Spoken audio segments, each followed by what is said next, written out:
Assalamualaikum. Hello gengs, apa kabar nih? Oke, di sini kami dari kelompok 5 akan membahas tentang hubungan antara psikologi dengan gaya hidup hedonis dalam tafsir surat Ali Imran ayat 14. Di era globalisasi ini, teknologi itu berkembang semakin pesat. Hanya melalui satu alat saja, seperti gadget, kita tuh bisa memesan makanan, pakaian, atau barang-barang lainnya. Nah, hal ini nih yang membuat kita semakin terlena. Apalagi online shop berlomba-lomba untuk memberikan penawaran yang menarik, seperti gratis ongkir, diskon, dan lain-lain. Hal itulah yang menyebabkan kita tergiur oleh penawaran-penawaran tersebut. Kemudian, kesenangan akan gila belanja itu takkan pernah terpuaskan. Karena secara psikologis sendiri, benda yang memiliki harga berbeda namun kualitas yang sama membuat konsumen memilih untuk membeli barang yang harga murah. Inilah salah satu penyebab hedonis. Nah, selain itu ada juga nih orang-orang yang suka membeli barang-barang branded. Ya, nggak usah disebutin lah, kayak LV, Hema, Chanel, nah kayak gitulah. Nah, itu tuh juga sebenarnya barang-barang yang nggak terlalu kita butuhkan, tapi karena kita punya barang-barang mahal, pasti nanti kita bisa kelihatan wow. Lanjut ya, sekarang kita akan membahas tentang tafsir surat Ali Imran. Tapi sebelum itu, mari kita dengarkan dulu bacaan surat Ali Imran ayat 14. Mari kita dengarkan. زين للناس حب الشهوات من النساء والبنين والقناطير المقنطرة من الذهب والفضة والخيل المسومة والأنعام والحرث ذلك متاع الحياة الدنيا Wallahu indahu husnul ma'ab. Ali Imran ayat 14 ini ada 11 pembahasan. Untuk yang pertama, kata zuyina diambil dari kata tazyina yang berarti mempercantik atau memperindah. Dalam hal ini, para ulama berbeda pendapat subjek yang memperindah itu. Sebagian lagi berpendapat bahwa yang memperindah ialah Allah SWT yang merupakan zahir dari pendapat Umar bin Khattab radhiyallahu an yang telah disebutkan oleh Bukhari. Sedangkan pendapat ulama lain mempunyai pendapat bahwa yang memperindahkannya adalah syaitan. Ini merupakan zahir dari pendapat Hasan. Allah SWT memperindah segala ciptaannya dengan pengadaannya, pembentukannya, dan memberikan semua untuk dimanfaatkan, serta yang menciptakan watak yang akan condong ke hal yang baik atau hal yang buruk. Sedangkan syaitan akan memperindah dengan bisikan, tiupan, dan mempercantik sesuatu agar tidak sesuai pada tempatnya. Penafsiran tersebut dimaknai bahwa ayat tersebut adalah sebagai nasihat untuk manusia, serta terdapat pencelaan kepada orang-orang kafir yang hidup pada masa Rasulullah SAW. Adapun kata syahwati merupakan bentuk jamak dari syahro, dikenal sebagai nafsu atau syahwat untuk mendapatkan yang diinginkan. Allah SWT memperindah segala hal adalah sebagai ujian seperti firman Allah yang artinya, sesungguhnya kami telah menjadikan apa yang ada di bumi sebagai perhiasan baginya, agar kami dapat menguji mereka. Hadis ini menerangkan perumpamaan bahwa surga itu sulit untuk diraih kecuali mengalahkan perasaan tidak suka akan perintah atau larangan dengan bersabar dalam melakukannya. Sedangkan neraka itu tidak dapat dihindari kecuali dengan meninggalkan syahwat dan menyucikan diri dari keinginan tersebut. Yang kedua, an-nisa'i yang berarti wanita-wanita, karena wanita dengan keindahannya yang mampu meluluhkan hati para lelaki. Oleh karena itu, wanita merupakan fitnah bagi kaum laki-laki. ada dua fitnah yang ditimbulkan oleh wanita, yaitu pertama, wanita yang memutuskan tali silaturahmi, dan wanita yang membiarkan suaminya mencari nafkah dengan cara yang salah. Ketiga, al-banina, yang berarti anak-anak. Kata ini merupakan sambungan ayat dari kata sebelumnya. Keempat, wal qanatiril munqatarati minadz zahabi wal fiddah, yang berarti harta yang banyak dari jenis emas dan perak. Ada yang berpendapat bahwa khinthir merupakan sebutan untuk ukuran beras yang ditimbang.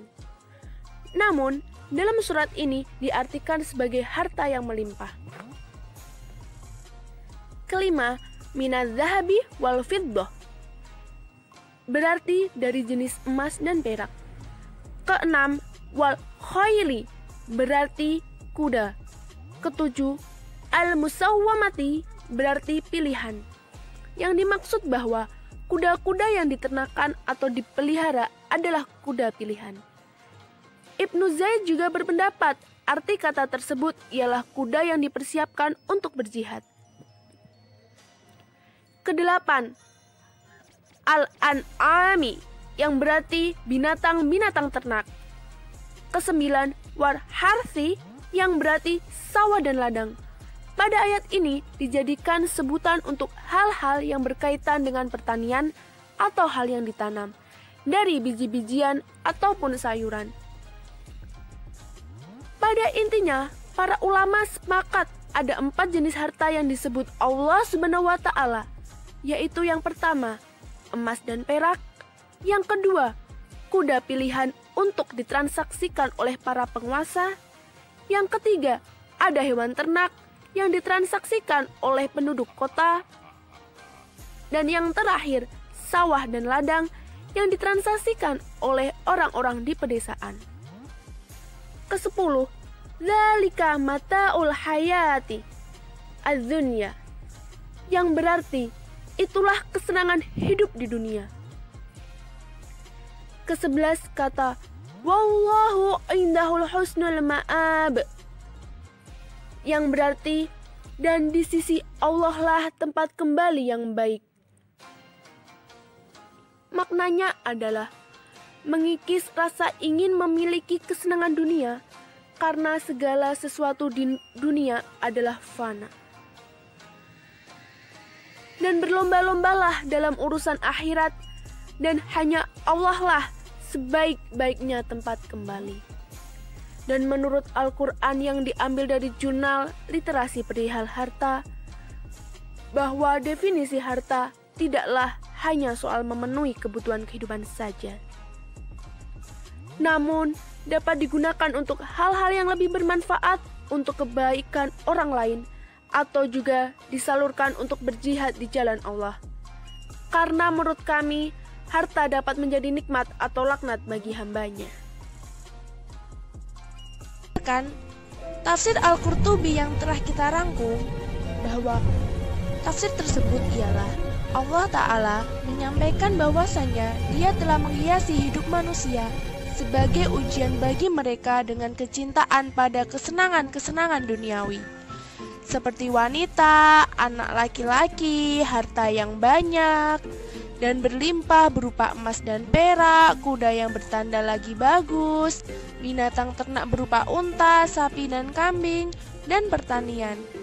Itu adalah kesenangan hidup di dunia yang bisa dinikmati dalam jangka waktu tertentu, kemudian hilang. Maka, tidak sepatutnya seorang mukmin menggantungkan hidupnya pada kesenangan tersebut. Hanya Allah lah tempat kembali yang baik, yaitu surga yang luasnya seluas langit dan bumi. Oke, sekarang kita lanjut untuk bab analisa psikologi surat Ali Imran ayat 14. Tafsir surat Ali Imran ayat 14 ialah masalah kesenangan dunia dan isinya, seperti harta, tahta, dan wanita. Dalam psikologi sendiri, hal tersebut bisa disebut dengan hedonisme. Gaya hidup hedonis sebenarnya dimiliki oleh semua orang, tergantung dari tingkatannya. ada yang rendah, dan juga ada yang tinggi. Gaya hidup yang hedonis kebanyakan adalah para remaja. Para remaja berada di fase transisi dari anak-anak menuju dewasa, sehingga pada fase ini para remaja sedang mencari jati dirinya. Jadi, manusia tuh sejatinya lahir dalam keadaan lemah yang berjuang untuk tetap bisa hidup sampai sekarang. Di samping itu, manusia juga membutuhkan orang lain karena manusia adalah makhluk sosial. Menurut Alfred Adler, manusia memiliki perasaan menyatu dengan seluruh umat manusia, atau bisa kita sebut dengan istilah minat sosial. Perasaan bergantung kepada manusia bisa disebut dengan perasaan inferior. Inferior dan minat sosial memiliki korelasi, yaitu seseorang yang mempunyai minat sosial pasti bergantung kepada orang lain atau juga disebut dengan inferior. Inferior sendiri menyebabkan seseorang berjuang untuk memperoleh keberhasilan atau superioritas. Masih menurut Adler nih, perasaan inferior yang berlebih atau disebut dengan kompleks inferior bisa menyebabkan superioritas pribadi. Jadi, orang yang punya inferior berlebih itu nggak bagus ya, gengs. Sehingga tuh, orang yang punya superioritas pribadi tidak memperhatikan orang lain untuk mendapatkan keuntungannya. Oke, kita lihat bagan ya. Di paling bawah, terlihat bahwa ada kekuatan perjuangan di bawah dari lahir. Nah, karena kita punya kekuatan, kita aslinya orang yang lemah, gengs. Kita tuh punya kelemahan fisik. Nah, kemudian, karena kita punya kelemahan fisik, kita pasti bergantung dengan orang. Atau bisa juga disebut dengan perasaan inferior. Kemudian, perasaan inferior yang berlebih itu juga nggak bagus, yang bisa menyebabkan superioritas pribadi. Nah, orang yang punya superioritas pribadi itu, pasti tujuan finalnya itu nggak jelas. Lanjut ya, sekarang kita akan membahas faktor-faktor yang memunculkan adanya sifat hedonis. Mau tahu nggak apa aja? Ada faktor internal dan juga faktor eksternal. Faktor internal yaitu berupa sikap, pengalaman, pengamatan, kepribadian, dan konsep diri, motif, dan persepsi. Oke gengs, kita next ya untuk faktor kedua, yaitu ada faktor eksternal. Faktor eksternalnya sendiri ialah kelompok referensi, keluarga, kelas sosial, dan juga budaya. Tetapi, selain kedua faktor tersebut, terdapat faktor lainnya, yaitu faktor teman sebaya. Sebagai contoh nih kayak ada modernitas, kapitalisme, purbalisme, dan lain-lain. Juga, sifat hedonis ini muncul dari berbagai aspek. Oke, untuk aspek yang pertama dan juga utama ialah tentang uang. Money, dan money. Oke? Karena uang itu mempunyai arti di setiap individu. Kalian tahu kan, gaya hidup hedon ini supaya kebahagiaan dan kenikmatan hidup itu terpenuhi semua. Gaya hidup ini itu, tapi tidak baik karena cenderung untuk bersenang-senang dan juga berfoya-foya. Penyebab dari sikap hedonis itu antara lain karena mengikuti tren yang ada, budaya konsumerisme, adanya sarana dan prasarana seperti pusat perbelanjaan misal, terus kita sekarang dimudahkan dengan adanya online shop. Selain itu, kita juga mengikuti gaya hidup kebarat-baratan, seperti menggunakan produk ternama nih dari luar negeri. Karena menurut kita, kalau kita bisa memakai barang produk dari luar negeri, berarti kita itu adalah kaya. Seperti itulah. Oke, padahal produk dalam negeri pun juga sekarang kan nggak kalah kan, gengs? Tapi, ada akibatnya nih, gengs. Orang akan memandang dia itu penuh laga, kayak mencari perhatian, menghabiskan waktu yang sia-sia hanya untuk kesenangan dunia. Dan juga gemar membeli barang yang tidak sesuai dengan kebutuhan itu sangat nggak recommended ya.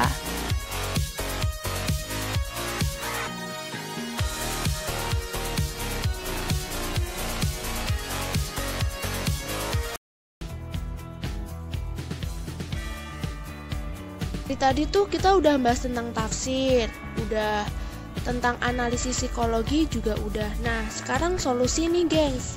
Di sini kami akan ngasih solusi menurut Islam ya. Dan jangan lupa untuk diterapin di rumah.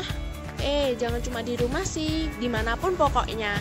Nah, pertama, kalian harus mengingat Allah Subhanahu wa Ta'ala, tempat kembali yang baik.